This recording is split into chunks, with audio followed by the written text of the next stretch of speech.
Number 1 వశీకరణ మాంత్రికుడు జ్యోతిషాలయం. ఎక్కడి వారికైనా ఒక్క ఫోన్ ద్వారా వెంటనే పరిష్కారం చెప్పబడును.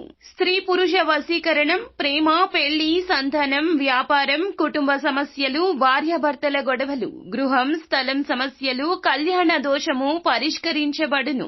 దుష్ట శక్తులు తీయబడును. నాగదోషం తీయబడును. నాగబంధన, గుప్త నిధులు, ధనం, లంకె బిందెల కొరకు గురువు గారిని సంప్రదించండి. మీరు కోరుకున్న వారిని మీ వద్దకు చేర్చాలా? అంజనం వేసి చూపబడును. Guruji phone number 8185066725. అందరికీ నమస్కారం అండి. ఛానల్లోకి తిరిగి స్వాగతం. మిథున రాశి జాతకులు జూలై మాసంలో 2వ తేదీన బుధవారం తిథి.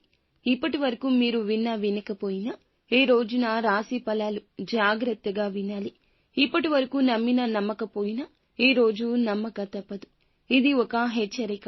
తగిన గుణపాఠం నేర్చుకోవాల్సి వస్తుంది. లేకుంటే ఏం జరగబోతుందంటే ఈ తప్పుతో ఇల్లు సర్వనాశనమవుతుంది. తస్మాత్ జాగ్రత్త. మిథున రాశి జాతకుల జీవితంలో ఏ మార్పు కలగబోతుంది? ఏ తప్పిదం ఈ రోజు జరగబోతుంది? జరగకుండా ఆపాలంటే చేసుకోవాల్సిన దేవతా ఆరాధన, పాటించాల్సిన పరిహారాలు కూడా వీడియోలో తెలుసుకుందాము. ముందుగా వీడియో మీకు నచ్చితే తప్పకుండా ఒక చిన్న లైక్ అయితే చేసి మమ్మల్ని సపోర్ట్ చేయండి. ఇక ఆలస్యం లేకుండా వీడియోలోకి అయితే మనము వచ్చేద్దాము. మంచి మనస్తత్వం ఉంటుంది. ఎదుటి వారి కష్టాన్ని అర్థం చేసుకుని పెద్ద మనసు ఉంటుంది. కన్న తల్లిలాగా ఆప్యాయంగా చూసుకునేంత ప్రేమ ఉంటుంది. లక్ష్మీ పుత్రులు వీరు. భగవంతుని అనుగ్రహం కోకొల్లలు వీరి మీద ఎప్పుడూ కూడాను ప్రసరిస్తూనే ఉంటాయి. భగవంతుని యొక్క అనుగ్రహంతో పాటుగా వీరి యొక్క మంచితనమే ఇందుకు మూల కారణము. ఈ రాశి వారు ఎప్పుడూ కూడా కష్టం, అలాగే ఎప్పుడూ కూడా సుఖము, వీటిని అన్నింటినీ బేరీజు వేసుకుంటూ ఉంటారు. కష్ట సుఖాల్లో ఉంటారు. ఒక సమస్య తీరిపోయిందంటే మరొక సమస్య వస్తుంది. కానీ వాటిని ఒక టార్గెట్ గా తీసుకుని ఛేదిస్తూ ఉంటారు. సుఖం వీరికి ఇష్టముండదు. కష్టం అంటేనే ఇష్టము. సాహస కృత్యాలు చేస్తారు. కష్టంతో వచ్చిన ప్రతిఫలితం వీరికి ఎక్కువగా మక్కువ ఉంటుంది. అదే ఇష్టము వీరికి. వీరి పరిస్థితి వీరికైతే ఎలా ఉంటుందంటే చిన్నతనం నుంచి బరువు బాధ్యతలు, కష్టాలు, సుఖాలు ఎరిగిన వారుగా ఉంటారు. ఈ యొక్క రాశి వారు ఏ పని చేసినా కూడా 100% నీతి నిజాయితీతో చేస్తుంటారు. వీరి మాట తీరు కూడా ప్రత్యేకంగా ఉంటుంది. వీరి నిర్ణయాలు ప్రత్యేకంగా ఉంటాయి. ఆలోచించే విధానం ప్రత్యేకంగా ఉంటుంది. కుటుంబ సభ్యుల్లోనూ, స్నేహితుల్లోనూ, బంధుమిత్రుల్లోనూ వీరి మాటకు ఎంతటి విలువ ఉంటుందంటే వీరి మాటే ధ్యేయంగా ముందుకు దూసుకుని వెళ్లేవారు ఎంతో మంది ఉంటారు. ఎంతో మంది వారి కష్టాల్లో వీరి సలహాలు కనుక్కుంటూ ఉంటారు. వీరి యొక్క మాట ఎలా ఉంటుందంటే శత్రువుకైనా కూడా మంచి సలహాలు ఇస్తారు. అందుకే వీరి కీర్తి ప్రతిష్టలు మరింతగా ఇనుమడిస్తూ ఉంటాయి. అయితే ఈ రాశి వారు ఏకాంతంగా గడపడానికి కొన్ని సమయాల్లో ఇష్టపడుతూ ఉంటారు. వీరి మనసులో విషయాలను ఎవ్వరికీ కూడా డైరెక్ట్ గా చెప్పరు. ఎవరి వద్ద నుంచి ఏది కావాలి అనుకున్నా డైరెక్ట్ గా అడుగుతారు. అందులో దోబూచులాట ఉండదు. కానీ వీరి కష్టం గురించి ఎవ్వరికీ చెప్పరు. వీరికి సాయం చేస్తే గనక భగవంతునికి సాయం చేసినట్లే. సాయం ఎప్పుడో ఏదో ఒక రూపేణా అవసరంలో ఖచ్చితంగా ఉపయోగపడే విధంగా రెండింతలుగా తిరిగి ఇచ్చేస్తారు. మేలు పొంది మరచిపోవడం వీరికి అస్సలు చేత కాదు. ఒంటరితనాన్ని కొన్ని విషయాల్లో ఫీల్ అవుతూ ఉంటారు. చుట్టూ ఎంతో మంది ఉన్నా వారితో మనసు విప్పి మాట్లాడలేకపోతారు. అది బాధ్యత కావచ్చు, బరువు కావచ్చు. ఈ రాశి వారు వ్యాపార స్థానంలో కఠినంగా ఉంటారు. ఉద్యోగంలో కూడా వీరైతే పని యొక్క బరువు బాధ్యతలు చక్కగా మోయగలిగిన వారు. సహోద్యోగులకు సైతం సహాయం చేయగలిగిన మంచి మనసున్న వ్యక్తులు ఈ రాశి వారని చెప్పాలి. ముఖ్యంగా చూస్తే ఈ రాశి వారికి ఈ రోజున ఒక తప్పు ద్వారా వీరికి ఇల్లు అయితే సర్వనాశనం కాబోతుంది. ఇన్నాళ్ల వరకు ప్రేమగా ఉండి అన్ని రకాల బాధ్యతలు పంచుకుంటూ వస్తున్న మీకు ఈ రోజు చుక్కెదురు కాబోతుంది. ఏ విధమైన తప్పు ద్వారా ఈ విధమైన వింత పరిస్థితి కలగబోతుంది? ఈ పరిస్థితి తప్పించుకునే మార్గం ఏమిటి? ఇప్పుడు తెలుసుకుందాము. ఒక వివాదం కారణంగా గృహంలో మీకైతే ఒక పెద్ద అలజడి కలుగుతుంది. దీని ద్వారా మీరైతే గనక భోజనం వేళల్లో కానీ, భోజనం చేసే సమయంలో కానీ అన్నాన్ని విసిరివేసినట్లయితే గనక అన్నం పళ్ళాన్ని కాలుతో తన్నినట్లయితే గనక వీరికైతే ఇల్లు సర్వనాశనం అయిపోతుంది. మీ కోపాన్ని ఈ రోజున కంట్రోల్లో ఉంచుకోండి. అది ఎటువంటి సమస్య అయినా, ఎవరు ఏ తప్పిదం చేసినా, కాకూడదు అనుకున్న పని జరిగినా, అవ్వాలి అనుకున్న పని ఆగిపోయినా ఆ యొక్క కోపాన్ని ఈ యొక్క తప్పిదం ద్వారా బయటకు బహిర్గతం చేయొద్దు. ఇంట్లో గొడవ చేయడం ఈ రోజు మంచిది కాదు.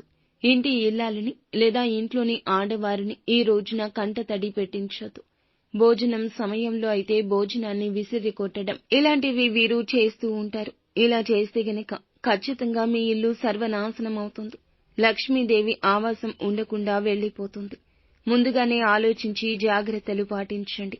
ఎంత కోపమున్నా, ఏ విధమైన గొడవ అలజడి జరుగుతున్నా ఎట్టి పరిస్థితుల్లో ఆ యొక్క కోపాన్ని అన్నం మీద, మనుష్యుల మీద చూపించొద్దు.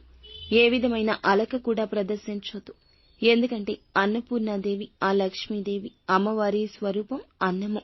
కాబట్టి మీరైతే గనక అన్నాన్ని కాలితో తన్నడము, ఇంట్లోని ఇల్లాలు లేదా స్త్రీల విషయంలో తప్పుగా ప్రవర్తించడము ఇలాంటివి చేస్తే గనక ఇక వెనుదిరిగి చూసుకోవాల్సిన స్థితే ఉండదు. అంతా నాశనమైపోతుంది. కాబట్టి ఈ రోజున కొంచెం ఇటువంటి పరిస్థితుల విషయంలో జాగ్రత్త.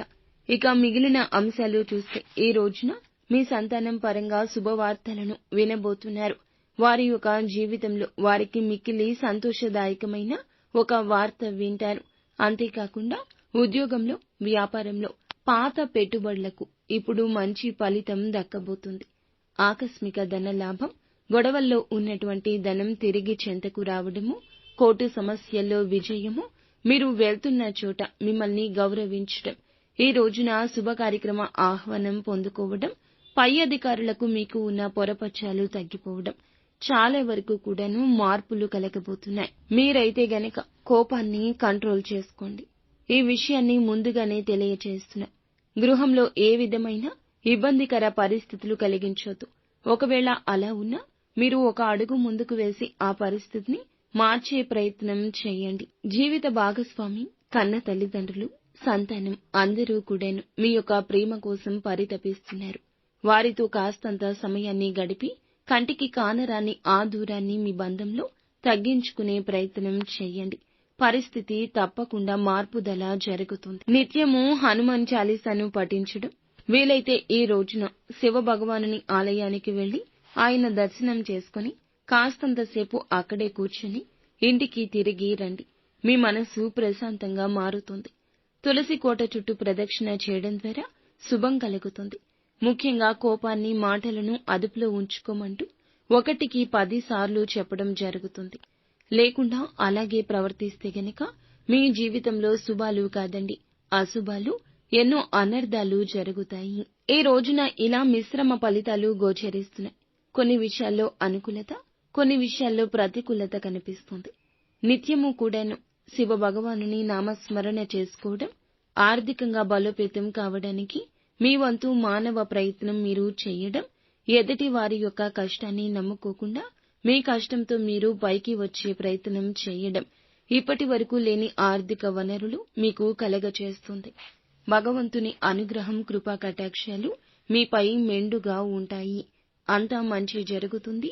శుభం భూయాత్. సో ఫ్రెండ్స్, చూసారుగా, ఈ వీడియో మీకు నచ్చినట్లయితే తప్పకుండా ఒక చిన్న లైక్ అయితే చేసి మమ్మల్ని సపోర్ట్ చేయండి. పక్కనే ఉన్న బెల్ ఐకాన్ లో ఆల్ ట్యాప్ చేసి మా ఛానల్ ని సబ్స్క్రైబ్ చేసుకోండి. ధన్యవాదాలు.